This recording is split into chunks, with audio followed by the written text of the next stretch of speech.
안녕하십니까. 법무법인 평안의 득공이 변호사 최봉균입니다. 여러분, 살면서 욱하는 순간 한 번쯤 있으시죠? 화가 나서 순간적으로 내뱉은 말이 큰 문제가 될 수도 있다는 사실 알고 계셨나요?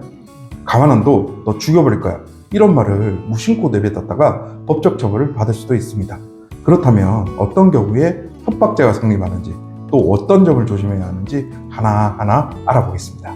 변호사님, 협박죄가 성립하려면 어떤 조건이 필요한가요? 네, 첫째로 협박죄는 단순한 감정 표현이 아니라 상대방이 실제로 두려움을 느낄 정도의 해악의 고지가 있어야 합니다.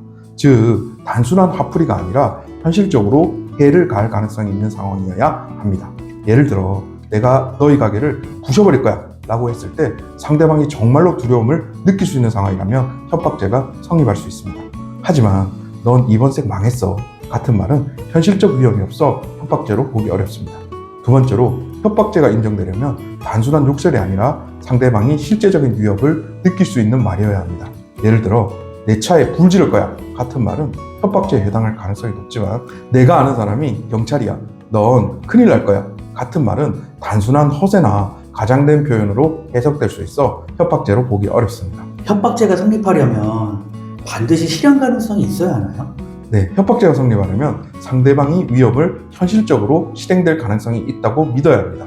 법원 판례에 따르면 협박이란 일반적으로 사람으로 하여금 공포심을 일으킬 수 있는 정도의 해악을 고지하는 것을 의미합니다. 따라서 하나님이 너를 벌하실 거야 같은 말은 현실적인 해악의 고지로 인정되지 않아 협박죄가 성립되지 않습니다. 반면에 너희 집에 불을 질러버릴 거야 같은 말은 상대방이 그 위협이 실제로 실행될 가능성이 있다고 믿고 공포심을 느낄 수 있기 때문에 협박죄가 성립할 수 있습니다.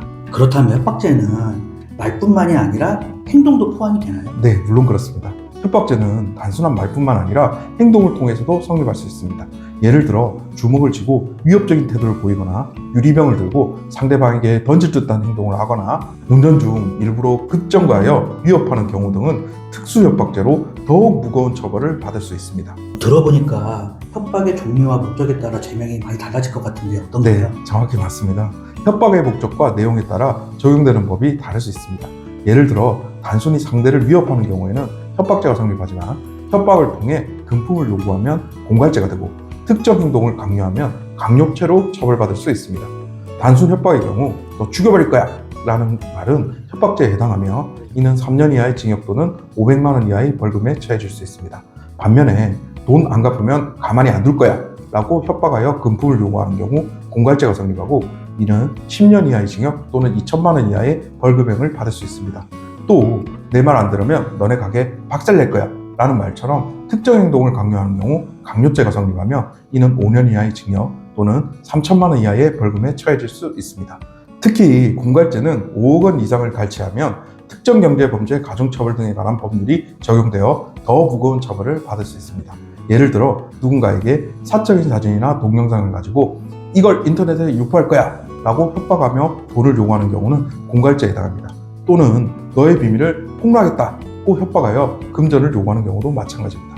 이런 식으로 상대방의 약점을 이용해 협박하고 돈을 갈취하려 하면 공갈죄로 형사처벌을 받을 수 있는 것입니다. 협박죄에 연루되었을 때 어떻게 대처해야 하나요? 네, 협박죄 사건에 연루되었다면 신속한 대응이 중요합니다.